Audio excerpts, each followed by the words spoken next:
Sir वो lattice energy का जो एप्लीकेशन हुआ था Determination उसमें of सर वो solubility of ionic determination of compound. Solubility of ionic compound वहां तक। अच्छा, कि कोई आयनिक कंपाउंड सॉल्युबल क्यों होता है वगैरह वगैरह बता दिए थे।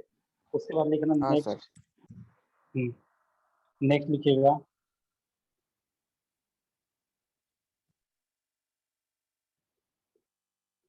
Determination of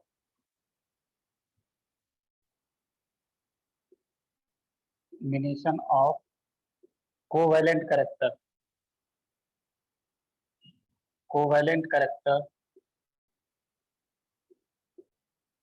in ionic compound. इसी को हम लोग फजन्स रूल भी बोलते हैं, Fajans rule. Determination of covalent character in any ionic compound, that is called Fajans rule.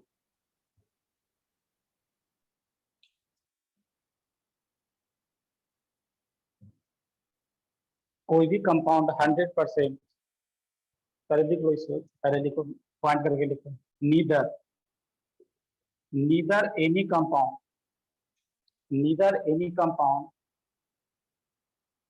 is 100% covalent or 100% ionic. Neither any bond, ऐसे लिखा, neither any compound, neither any bond is 100%, neither any bond is 100% ionic or 100% covalent.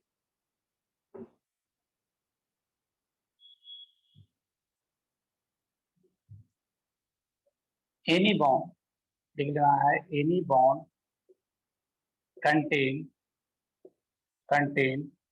some percentage of ionic character as well as covalent character, Any bond contains some percentage of ionic character as well as some percentage of covalent character.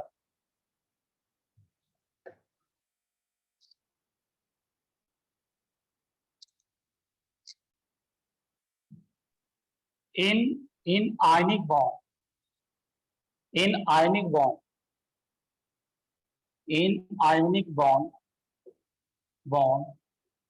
covalent character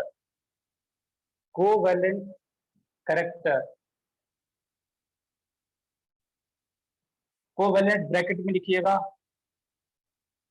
qualitatively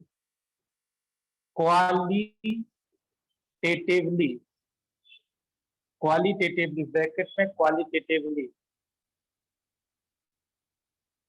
covalent character qualitatively bracket close in any bond, क्या लिखा गया, in any bond covalent character is determined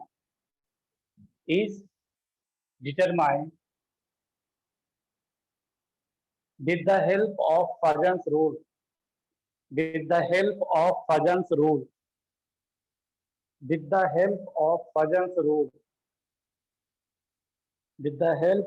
Fajans rule. तो देखो, किसी भी आयनिक bond में covalent character को determine करने के लिए हम लोग फजन्स रूल का अप्लाई करते हैं, और वो भी क्वालिटेटिव अप्रोच हम लोग लगाते हैं। क्वालिटेटिव अप्रोच मतलब हम ये बता पाएंगे कि आयनिक बॉन्ड में, इस आयनिक बॉन्ड में कोवेलेंट कैरेक्टर ज्यादा है, कम है, नहीं है, ये सब डिटरमाइन कर सकते हैं, बट हम ये नहीं बता सकते हैं कि कितना परसेंटेज कोवेलेंट कैरेक्टर। तो इसका मतलब होता है एक क्वालिटेटिव अप्रोच होता है। क्वालिटेटिव अप्रोच मतलब ज्यादा है, कम है, ये बता पाएंगे, बट हम परसेंटेज नहीं बता पाएंगे कि 40% है, 60% है, 80% है, सो अगर ये बता पाते तो उसको हम लोग बोलते हैं क्वांटिटेटिव अप्रोच होता है। क्वांटिटेटिव अप्रोच, क्वांटिटी बताना, और ये कैसा अप्रोच है, क्वालिटेटिव अप्रोच, मतलब इसमें किसी आयनिक बॉन्ड में कोवेलेंट कैरेक्टर है या नहीं है, ये हम बता पाएंगे। तो उसके बाद देखो,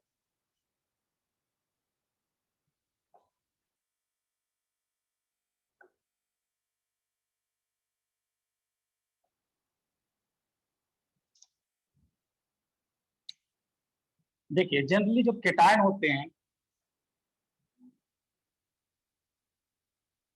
केटायन छोटे होते हैं, ये केटायन है, केटायन छोटे हैं, इसका जेड इफेक्टिव जो होता है ना हाई होता है,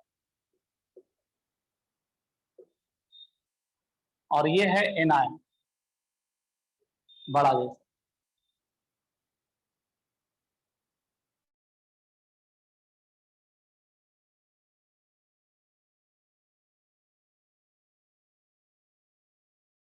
होता है तो जब जब ये केटायन और एनायन अप्रोच करेंगे, केटायन और एनायन, सर बोर्ड ब्लर हो गया है। इसका वीडियो हाँ। ब्लर आ रहा है। ब्लर है सर। अभी भी ब्लर है? Yes sir. हाँ सर। हाँ सर।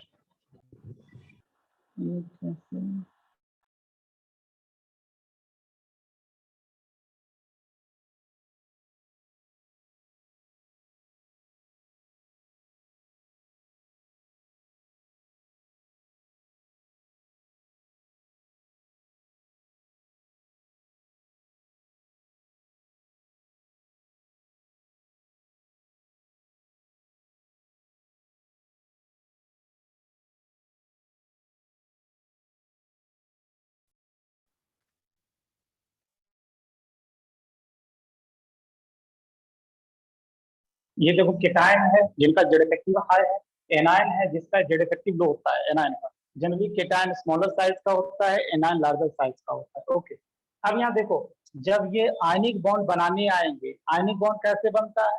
जब इलेक्ट्रॉन का ट्रांसफर होता है, एक दूसरे को अप्रोच करेंगे, आयनिक बॉन्ड बनाने आएंगे, तो क्या होगा? क्या होता है ना, ये जो केटायन है जिनका जेड इफेक्टिव ज्यादा है, ये एनायन का इलेक्ट्रॉन क्लाउड को डिफॉर्म कर देता है, डिफॉर्म कर देता है, इसका शेप साइज बिगाड़ देगा। ये केटायन जो छोटू केटायन है ना, इस एनायन को डिफॉर्म कर देता है। ये इसका इलेक्ट्रॉन क्लाउड है, ये सब इलेक्ट्रॉन क्लाउड इसका है सिर्फ। ये सब क्या है? इलेक्ट्रॉन क्लाउड सब तरफ होगा। मान लेते हैं this is the electron cloud, cloud of anion. तो क्या करता है ये छोटू केटायन ना, अपने न्यूक्लियस से इस इलेक्ट्रॉन को अट्रैक्शन करना शुरू कर देते हैं, और इस अट्रैक्शन से क्या होगा? इसका शेप साइज डिफॉर्म हो जाएगा, बिगड़ जाएगा। अब बिगड़ने के कारण क्या होता है? कुछ पार्ट ओवरलैपिंग हो जाता है, और आपको पता है जब भी ओवरलैपिंग होगा तो कोवेलेंट कैरेक्टर डेवलप होता है। क्या बोला? देखो ये केटायन जो है एनायन का शेप साइज को बिगाड़ देगा इसे।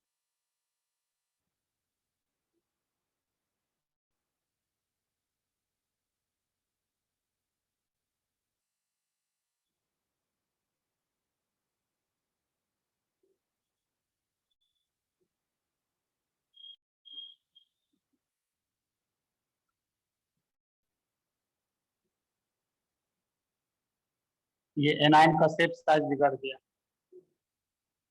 और यही जो पार्ट है ना क्या हो गया? शेयर्ड हो गया।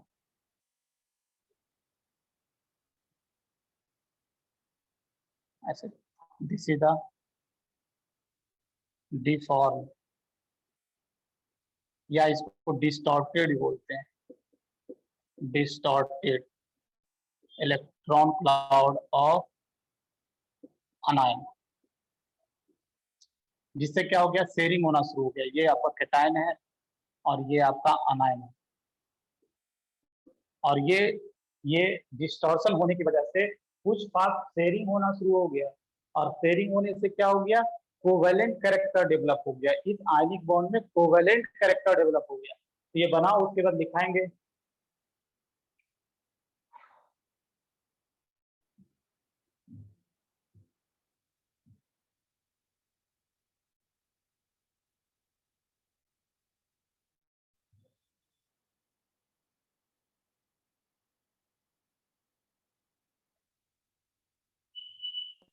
सर हाँ बोलो। कैटायन और एनायन के बीच में जो एरो दे के लिखे वो क्या लिखे है सर? एरो देके जो लिखे हैं, this is the deform. Deform क्या है? डिफॉर्म, डिफॉर्म या distorted, distorted electron cloud of anion. Deform या डिस्टॉर्टेड का मतलब होता है एनायन का शेप साइज बिगड़ गया, पहले सर्कुलर था अब बिगड़ गया उसका शेप साइज। क्यों? क्योंकि न्यूक्लियस इस एनायन का इलेक्ट्रॉन क्लाउड को अपनी तरफ खींच लिया।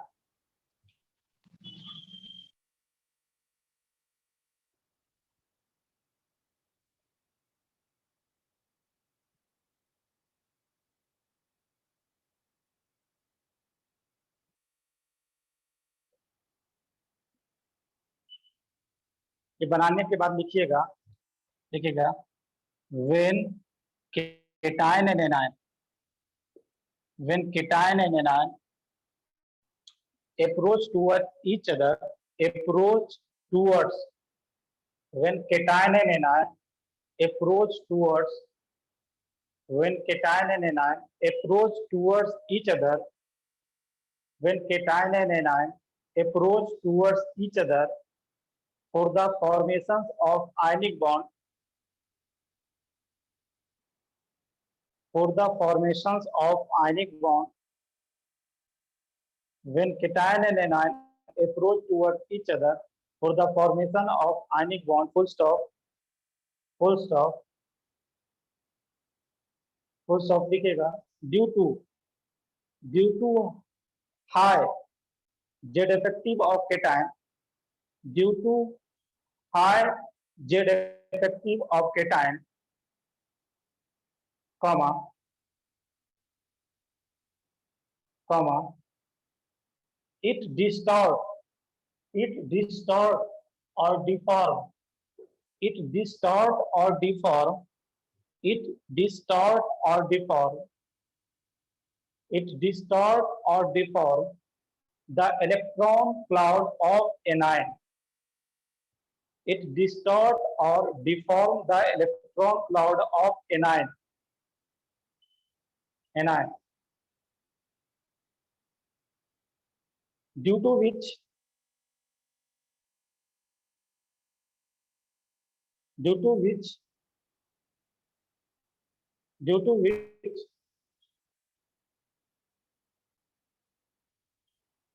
some covalent characters, due to which some covalent characters are developed, due to which some covalent characters are developed in that ionic bond, due to which some covalent characters are developed in that ionic bond.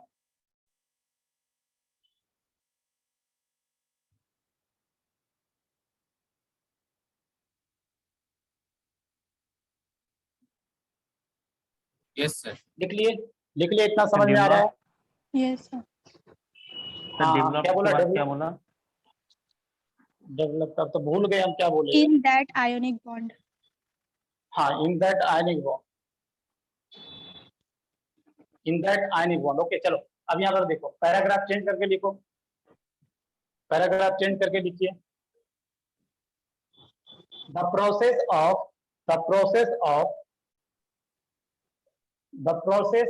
deformations, the process of deformations of electron cloud, the process of deformations of electron cloud, the process of deformation of electron cloud of anion by cation is called, the process of deformation of electron cloud of anion by cation is called polarizations, is called polarization. The process of deformations of electron cloud of anion by cation is called polarizations, is called polarizations, is called polarizations. उसको क्या बोलते हैं? Polarisation बोलते हैं। तो ये ध्यान रखना, ये जो पोलराइजेशन है, पोलराइजेशन इज डिफाइंड फॉर, किसके लिए? अनायन के लिए पोलराइजेशन टर्म डिफाइंड होता है। ये ध्यान रखना, पोलराइजेशन को हम पीपी से डिनोट, पोलराइजेशन को पी से डिनोट करें। जितना ज्यादा पोलराइजेशन होगा उतना ज्यादा कोवेलेंट कैरेक्टर डेवलप होगा, उतना ज्यादा कोवेलेंट कैरेक्टर डेवलप होगा। जितना ज्यादा पोलराइजेशन होगा उतना ज्यादा शेयरिंग होगा, उतना ज्यादा डिफॉर्मेशन होगा, उतना ज्यादा शेयरिंग होगा। जितना ज्यादा शेयरिंग होगा उतना ही ज्यादा कोवेलेंट कैरेक्टर डेवलप होगा। तो polarization is directly proportional to क्या? Covalent characters. Polarization is defined for अनायन।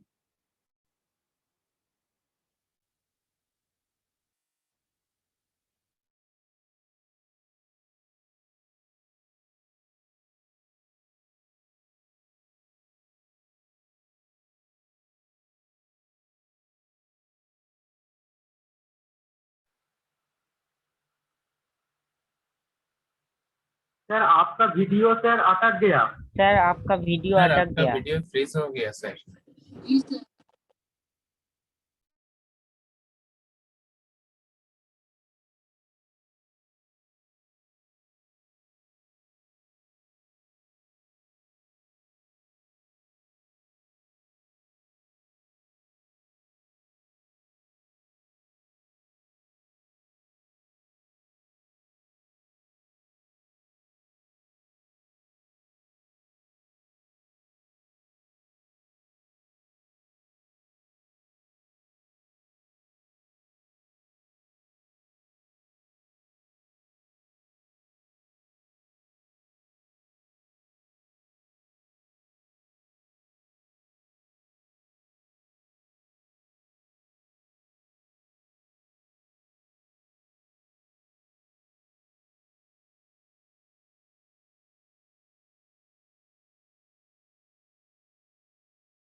ये बोला था polarising power is defined for cation.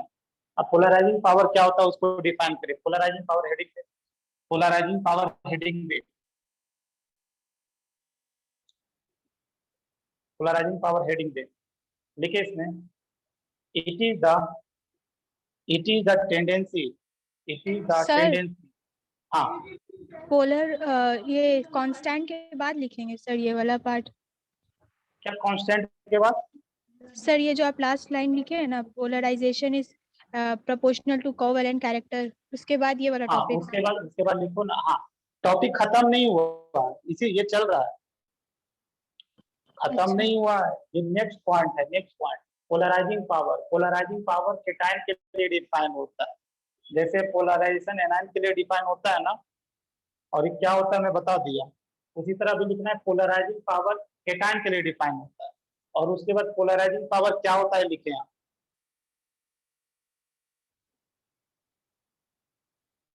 लिखे polarising power is defined.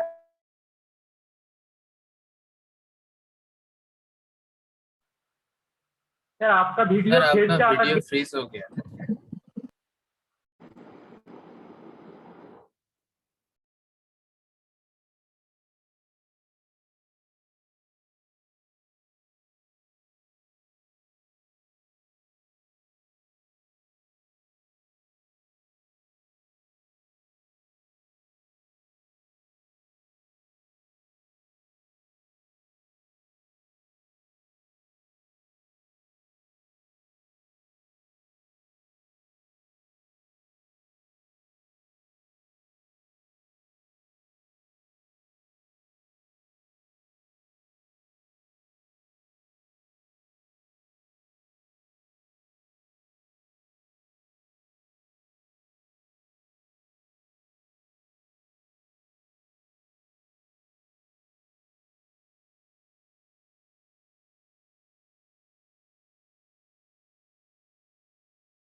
Deform nearby anion, nearby anion.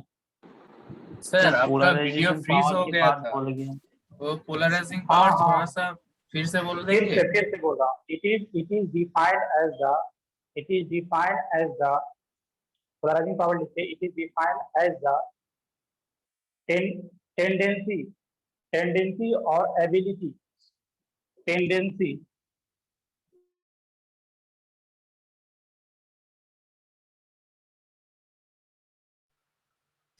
Sir फिर sir, से आपका वही वीडियो प्रॉब्लम। सर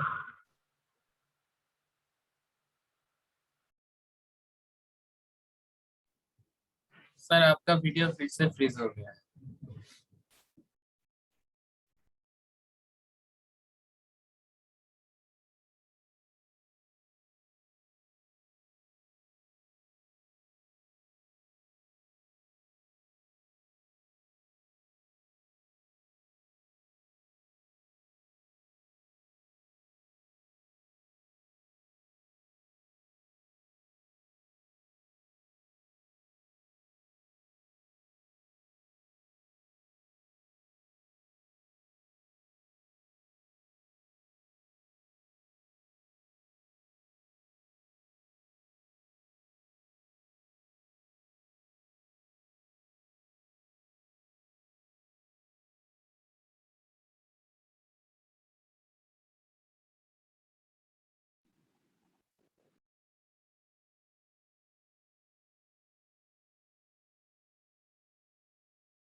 आप फिर से पोलराइजिंग पावर लिखते हैं। पोलराइजिंग पावर क्या होता है?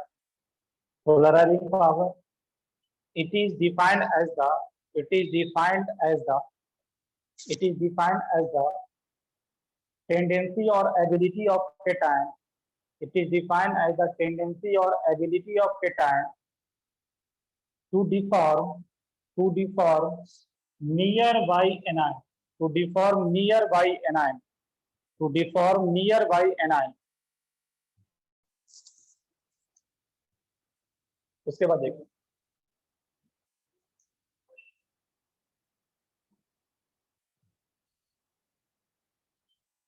उसके बाद लिखे factors affecting polarizing power and polarizability, polarizing power and polarization, factors affecting polarizing power and polarization. सबसे पहले हम लोग डिस्कस करेंगे, that is the factors affecting polarising power. हम लोग डिफाइन करेंगे पोलराइजिंग पावर के बारे में, पोलराइजिंग पावर ऑफ केटायन के बारे में डिस्कस करेंगे कि इनको कौन कौन सा फैक्टर अफेक्ट करता है। उसके बाद एनायन पर भी हम लोग डिस्कस करेंगे। तो इसमें सबसे पहला लिखना है दैट इज द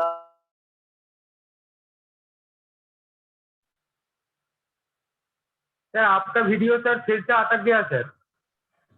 क्या? आज लगता है सर आपका आपका नेटवर्क वीडियो बहुत बार दिक्कत बार कर अटक जा रहा रहा है। है, अभी सही है या सर बोल रहा है? बीच बीच सही। में अटक जा रहा है। अच्छा, बीच में सर अभी नहीं अभी दिख सही रहा। है पर बीच बीच में फ्रीज हो जा रहा है। अच्छा अच्छा अच्छा। अभी अभी अभी जो थोड़ा अभी डिस्कनेक्ट होकर कनेक्ट हुआ तो फिर उसके बाद तो प्रॉब्लम नहीं होगा आई थिंक तो।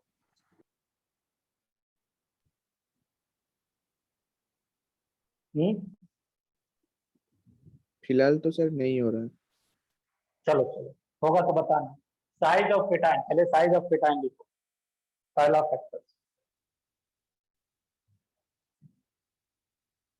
इसमें लिखे साइज ऑफ केटायन में, देखो स्मॉलर इज द, देखो smaller is the size of cation, smaller is the size of cation comma, smaller is the size of cation comma, higher will be Z effective, higher will be the Z effective, higher will be the Z effective, higher will be the Z effective, and hence more polarizing power, more polarizing power, and hence more polarizing power। ध्यान रखना है कि polarising power जो होता है that is inversely proportional to size of cation.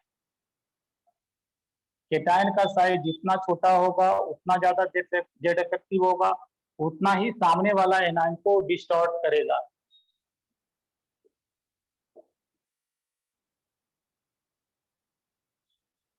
जैसे देखिए beryllium, beryllium, lithium, beryllium B3+, इसमें बता किसका पोलराइजिंग पावर ज्यादा होगा? सर क्या क्या लिथियम में? लिथियम लिथियम का ज्यादा होगा। अच्छा अच्छा ये रुक जा क्वेश्चन सी गलत है। साइज ऑफ एनायन है ना, तो यहाँ पर देखो lithium, sodium, potassium, rubidium, caesium, किसका ज्यादा होगा बताओ पोलराइजिंग पावर? लिथियम का। लिथियम का। लिथियम लिथियम सबसे का छोटा ज्यादा साइज है, हाँ सबसे छोटा साइज है इसलिए उसका पोलराइजिंग पावर ज्यादा है। Beryllium, magnesium, calcium, strontium, barium, किसका ज्यादा होगा पोलराइजिंग पावर? बेरिलियम का। बेरिलियम का। बेरिलियम का ज्यादा होगा। जितना छोटा साइज होगा उतना ज्यादा जेड इफेक्टिव, उतना ही सामने वाला एनायन को डिफॉर्म करेगा, उसका शेप साइज बिगाड़ेगा। Second factor is that is the, B में लिखना है, that is charge on cation, charge on cation, charge on cation.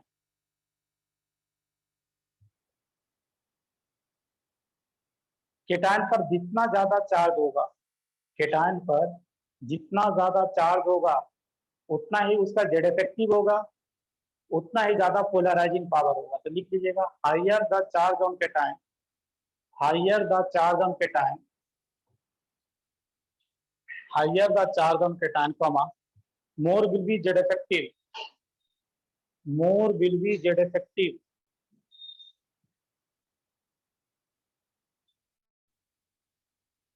more will be Z effective, and hence more polarizing power, and hence more polarizing power।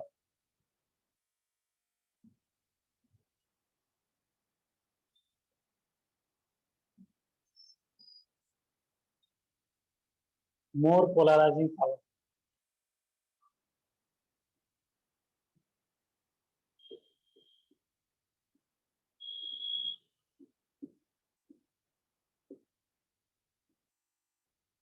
लिख लेना है polarising power is directly proportional to charge on cation, charge on cation.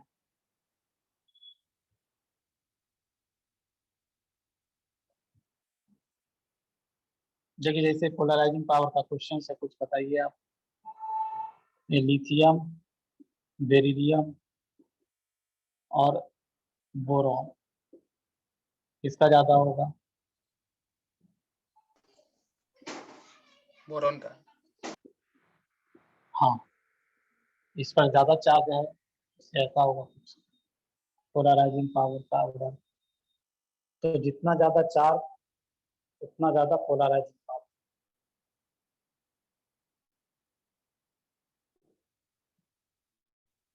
उसके बाद next factor C, third, तीसरा,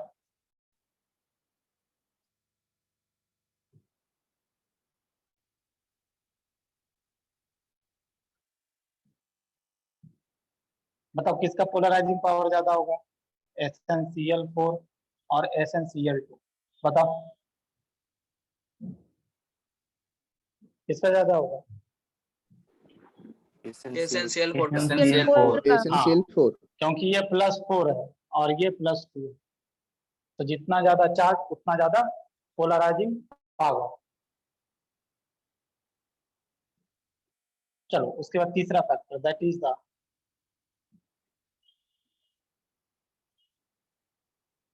that is the pseudo novel gas configuration of cation।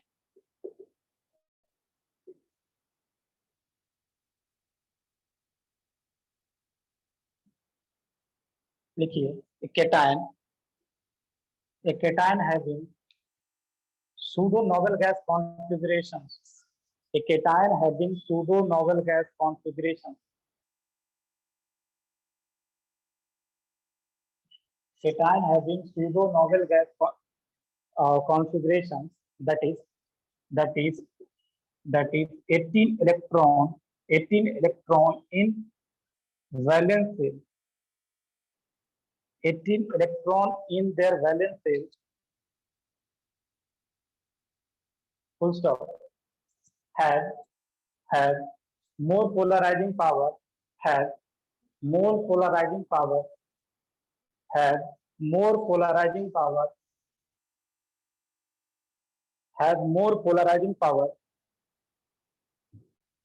than the cation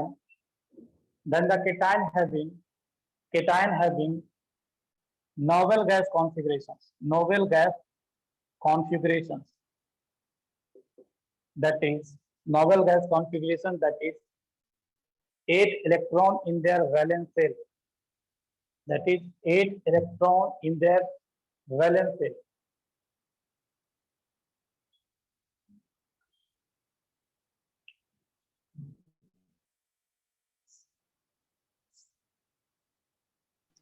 sir एक बार फिर से बताइए, मेरे नेटवर्क की वजह से आपका आवाज सुना नहीं दे रहा। हाँ, फिर से सुन, मेरा प्रॉब्लम नहीं है ना? मेरा सुनाई दे रहा है ना? मेरे तरफ से नेटवर्क ठीक है ना? हाँ सर। हाँ सर। हाँ हाँ सर। सर। चलो अब फिर से सुन लो। केटायन, फिर से मैं रिपीट कर रहा हूँ, आप मिला लें। Cation having pseudo Nobel gas configuration, that is 18 electron in their valence shell, have more polarizing power than the cation having novel gas electronic configurations, that is 8 electron in their valence shell। ये बोला गया अभी। देखो, noble gas configurations का मतलब आप जानते हो। नोबल गैस कॉन्फ़िगरेशन मतलब 8 इलेक्ट्रॉन वैलेंस शेल में होना। जैसे मैं एग्जांपल कुछ दूं, Na+ का कॉन्फ़िगरेशन यही होता था। देखो Na+ का कॉन्फ़िगरेशन क्या हो जाएगा? हीलियम 2s2 2p6 3s1 था, चला गया, प्लस है ना। तो देखो बाहर में तो 8 इलेक्ट्रॉन्स है, 8 इलेक्ट्रॉन्स।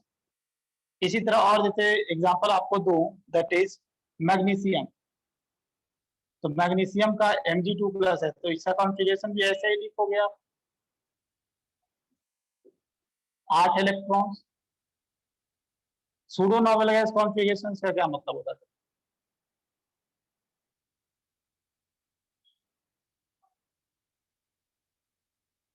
मतलब 18 इलेक्ट्रॉन्स होना। देखो जैसे देखो ये Cu+, copper 29 atomic number, configuration क्या होगा?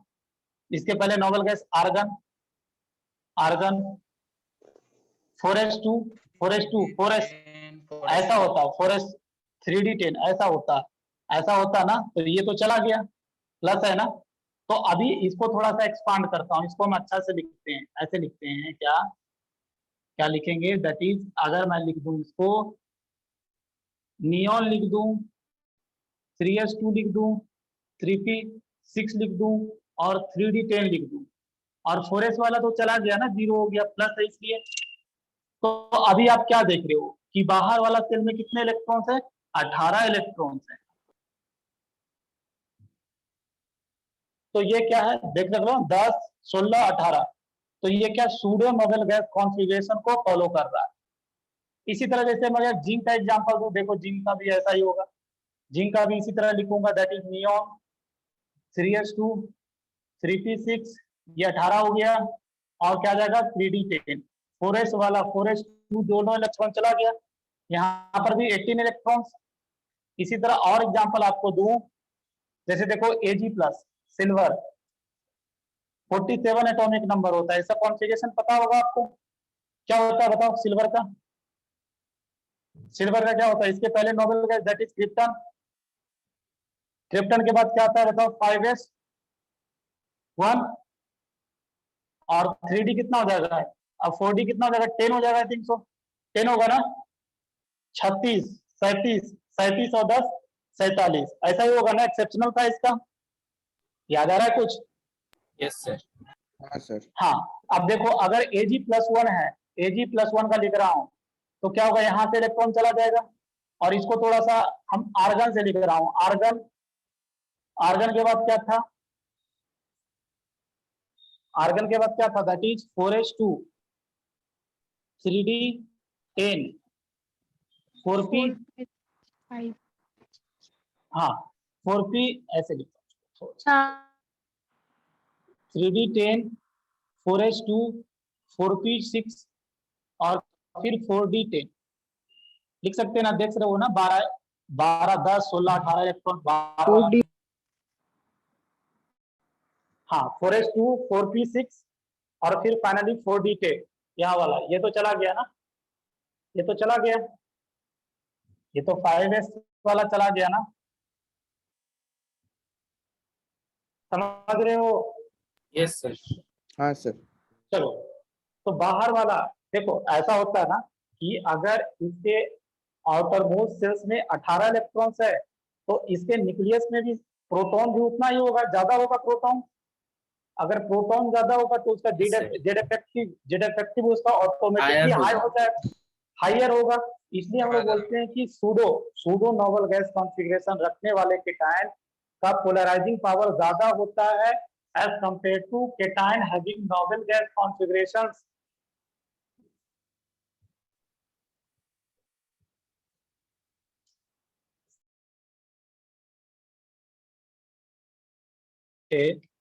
कि CuCl और NaCl किसका पोलराइजिंग पावर ज्यादा होगा बताओ?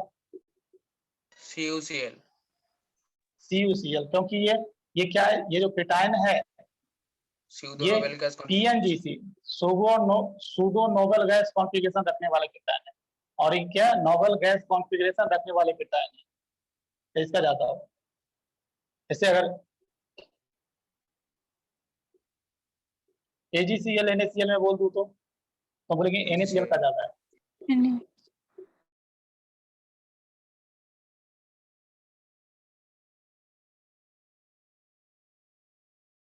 तो cation polarising power of cation यही 3 फैक्टर पर डिपेंड करता है। अब हम लोग पोलराइजेशन ऑफ एनायन पर आ जाते हैं, पोलराइजेशन ऑफ अनायन पर आ जाते हैं।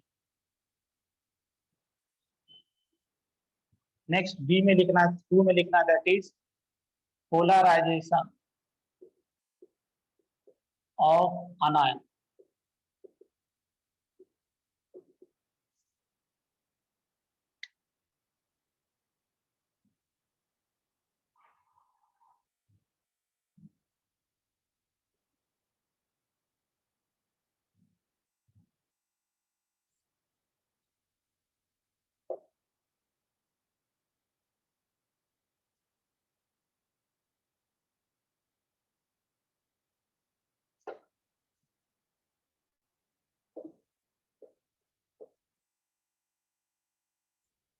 इसमें लिखना है पहला फैक्टर जो है that is the size of anion. तो ध्यान रखना है, जितना बड़ा एनायन का साइज होगा, जितना बड़ा एनायन का साइज होगा उतना ही क्या करे केटायन उसको डिफॉर्म करेगा, उसका शेप साइज को बिगाड़ेगा। मतलब जितना ज्यादा एनायन का साइज होगा उतना ही कम उसका जेड इफेक्टिव होगा। अगर जेड इफेक्टिव कम होगा तो सामने वाला केटायन क्या करेगा, उस एनायन को बहुत ज्यादा डिफॉर्म करवाएगा, पोलराइज हाँ ज्यादा डिस्टॉर्शन करेगा, ज्यादा शेयरिंग होगा, ज्यादा पोलराइजेशन होगा, सो ऑन। तो यहाँ पर ध्यान रखना है, एक ही बात लिखूंगा मैं क्या कि polarization is directly proportional to size of अनायन।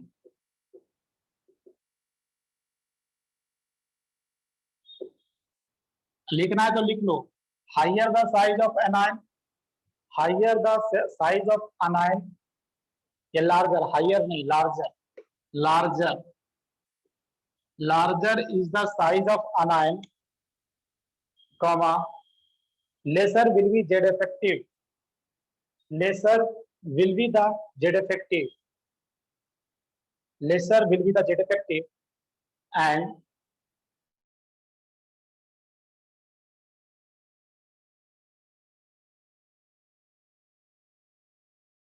more deformed, it will get more deformed by cation, it will get more deformed by cation, it will get more deformed by the cation, बताइए and sir, फिर से आगे एक बार बताइए। हाँ फिर से सुनो, larger is the size of अनायन, larger is the size of अनायन, comma laser will be Z effective, laser will be the Z effective, full stop, full stop, it will get, फिर लिखिए it will get more deformed, it will get more deformed, it will get more deformed by cation, it will get more deformed by cation, and hence more polarizations, and hence more polarizations, and hence more polarizations, उतना ही ज्यादा polarizations होगा। देखो cation का size में बोलते थे, cation का size जितना ज्यादा होगा उतना ज्यादा डिस्टॉर्शन होगा, बट एनायन के केस में ध्यान रखना जितना बड़ा साइज होगा उतना ज्यादा डिफॉर्मेशन होगा उस एनायन का केटायन के द्वारा। हाँ इसमें कुछ क्वेश्चन देखो, जैसे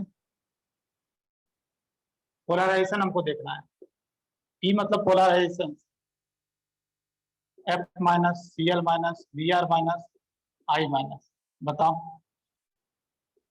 I minus आई माइनस हो जाता है। I माइनस का ऐसा जाता है, आई माइनस यहाँ पर S2 माइनस,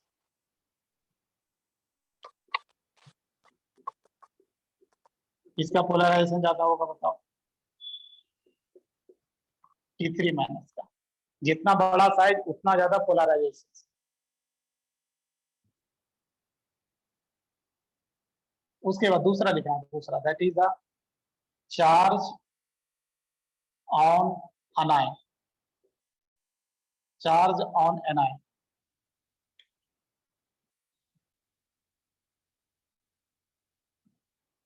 यस सर। इसमें लिखें, देखो एनायन के ऊपर, देखो ऐसे समझो, एनायन के ऊपर जितना ज्यादा चार्ज होगा ना उतना ही ज्यादा केटायन एनायन के बीच इंटरेक्शन होगा, इंटरेक्शन होगा तभी तो डिफॉर्मेशन होगा एनायन का। तो यहाँ पर ध्यान रखना है, एनायन के ऊपर जितना ज्यादा चार्ज होगा उसका पोलराइजेशन उतना ही ज्यादा होगा। मतलब यहाँ पर बोलेंगे क्या, polarisation is directly proportional to क्या, चार्ज ऑन एनायन। केटायन वाला में भी सेम फंडा था, एनायन में भी सेम फंडा है, लिखना है तो लिख लीजिएगा, higher the charge on anion, higher the charge on anion, comma, more will be the interactions between cation and anion. More will be the interactions between cation and anion. More will be the interactions between cation and anion. Comma, more polarizations, more deformations of anion. More deformation of anion by cation. More deformation of anion by cation, and hence more polarizations, and hence more polar.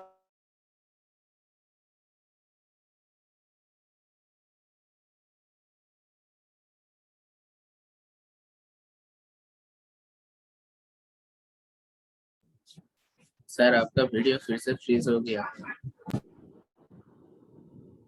हाँ sir.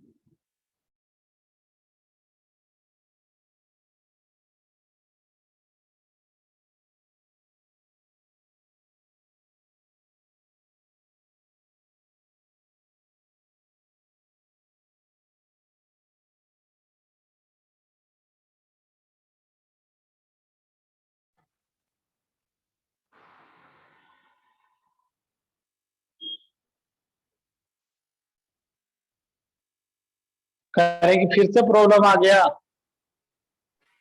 हाँ sir आपका video फिर से freeze हो गया। अच्छा चलो, अब तो ठीक है। हाँ सर। Yes sir.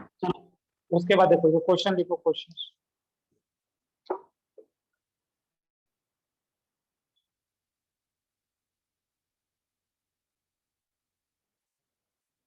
सर वो सेंटेंस खत्म हो गया? हाँ, सेंटेंस खत्म हो गया, मतलब लास्ट में बोले ना, एंड हेंस मोर पोलराइजेशन, इतना लिखे ना, and hence more polarisation. Yes sir. Last उसके बाद F माइनस है, O2 माइनस है और M3 माइनस है। अब बताओ किसका पोलराइजेशन ज्यादा होगा? N3 minus. N3 minus M3 minus. M3 minus, इसका सबसे ज्यादा पोलराइजेशन, क्योंकि इस पर चार्ज ज्यादा है। इसी तरह देखो, जैसे Cl माइनस, H2 माइनस और P3 माइनस,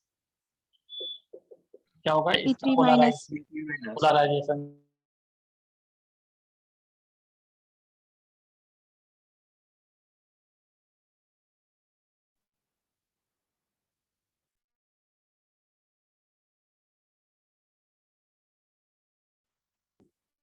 लिखिए factors which will support polarizing power and polarization.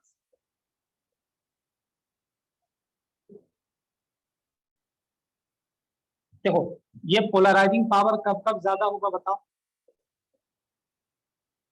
Cation के रिस्पेक्ट में, आपको पता है पोलराइजिंग पावर केटायन के रिस्पेक्ट में स्मॉलर कैटायन और हायर ज्यादा चार्ज। चार्ज हो जाए। बिल्कुल, अगर हम बोलेंगे कि जब स्मॉलर केटायन होगा तभी ज्यादा पोलराइजेशन होगा।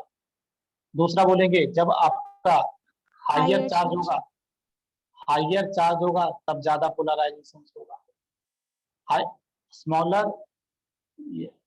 स्मॉलर साइज ऑफ केटायन,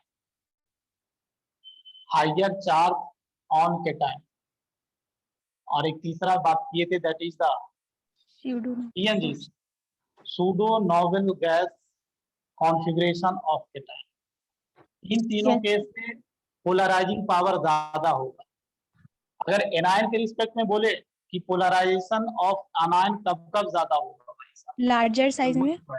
हाँ बिल्कुल, और higher charge size of higher charge anion. और दूसरा भाई साहब की that is the higher charge on anion.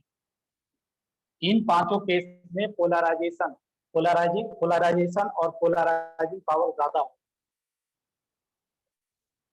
इसके लिखने के बाद लिखना है कि जितना ज्यादा, देखो पोलराइजिंग पावर जितना ज्यादा होगा पोलराइजेशन उतना ही ज्यादा होगा। पोलराइजेशन ये सब एक दूसरे डायरेक्टली प्रोपोर्शनल है। जितना ज्यादा पोलराइजेशन होगा कोवैलेंट कैरेक्टर उतना ही ज्यादा होगा। पोलराइजेशन जितना ज्यादा होगा हाँ sir. Melting point boiling point उतना ही कम होगा। देखो पोलराइजेशन अगर ज्यादा होगा तो कोवैलेंट कैरेक्टर होगा आ गया, और हम जानते हैं कि कोवैलेंट कैरेक्टर का मेल्टिंग पॉइंट बॉइलिंग पॉइंट कम होता है, आयनिक कंपाउंड का ज्यादा होता है इनफैक्ट। समझ हाँ आया ना? अगर कोवैलेंट कैरेक्टर ज्यादा है मतलब melting point boiling point inversely proportional, कम जिसमें होगा। कोवैलेंट कैरेक्टर ज्यादा मेल्टिंग पॉइंट बॉइलिंग पॉइंट कम। फिर यह भी ध्यान रखना है कि सॉल्युबिलिटी उतना ही इनवर्सली रिलेटेड। सॉल्युबिलिटी आपको पता है कि ionic compound are more soluble. Polarity कम हो जाएगा। हाँ, कोवैलेंट कैरेक्टर डेवलप हो गया तो उसका सॉल्युबिलिटी कम हो जाएगा। फिर लिखना एक लास्ट लिखना, that is colour imparting tendency. पहले लिखो इतना लिखो। सर वो जो सर लिखे हैं एक बार सर पहले से बता दे क्या लिखा है। यहाँ तो से सर यहाँ से नहीं सर, नीचे। ऊपर वाला ऊपर वाला तो ये हाँ। बोला देखो पोलराइजिंग पावर ज्यादा होगा तो सामने वाला एनायन को पोलराइज भी ज्यादा करेगा तो उसका पोलराइजेशन ज्यादा हो जाएगा, होगा। हाँ सर हाँ। तो कोवैलेंट कैरेक्टर भी ज्यादा हो जाएगा। जितना ज्यादा पोलराइजेशन होगा उतना ज्यादा शेयरिंग होगा। शेयरिंग होना मतलब कोवैलेंट कैरेक्टर आ जाना। कोवैलेंट कैरेक्टर ज्यादा हो गया, अगर कोवैलेंट हाँ। कैरेक्टर ज्यादा हो गया तो उस आयनिक बॉन्ड में कोवैलेंट कैरेक्टर ज्यादा आ गया मतलब उसका मेल्टिंग पॉइंट बॉइलिंग पॉइंट कम हो गया। हाँ sir. Melting point boiling point कम हो गया। अगर कोवैलेंट कैरेक्टर ज्यादा हो गया तो उसका सॉल्युबिलिटी भी कम हो जाएगा क्योंकि ionic compound are more soluble. हाँ चलो तो इतना लिखो और उसके बाद एक और लिखना, दैट इज रुक जाओ थोड़ा सा।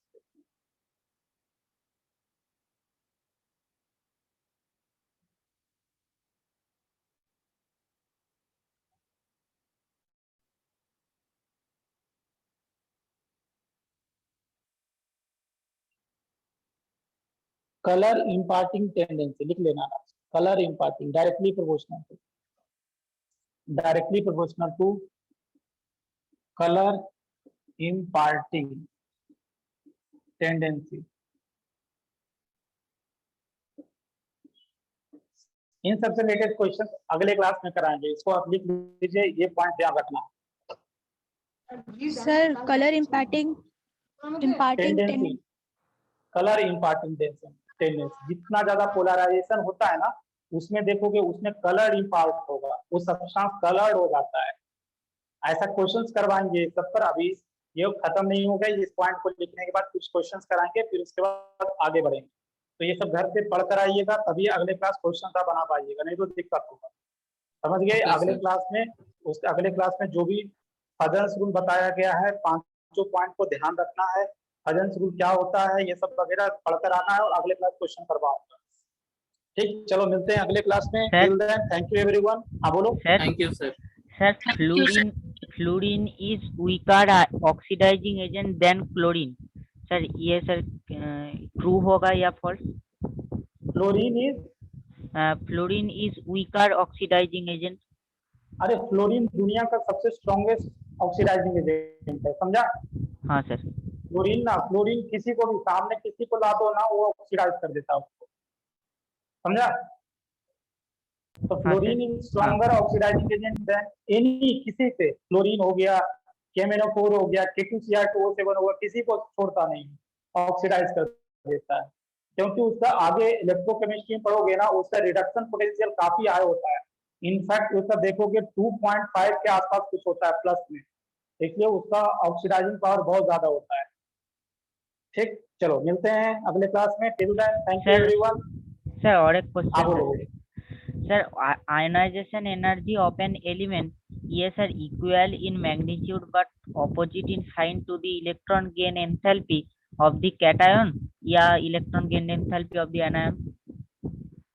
अच्छा फिर से बोलो, फिर से sir, ionization energy of an element is equal in magnitude but opposite in sign to the electron gain enthalpy of the cation or electron gain enthalpy of the anion. ये वाला भेजना, पढ़ूंगा पहले स्टेटमेंट क्या बोल रहा है ना, देखना ओके सर। स्टेटमेंट एक बार भेजना ग्रुप में, ठीक है हाँ बताओ। सर। ठीक है चलो ओके, चलो मिलते हैं अगले क्लास में। Thank you, sir.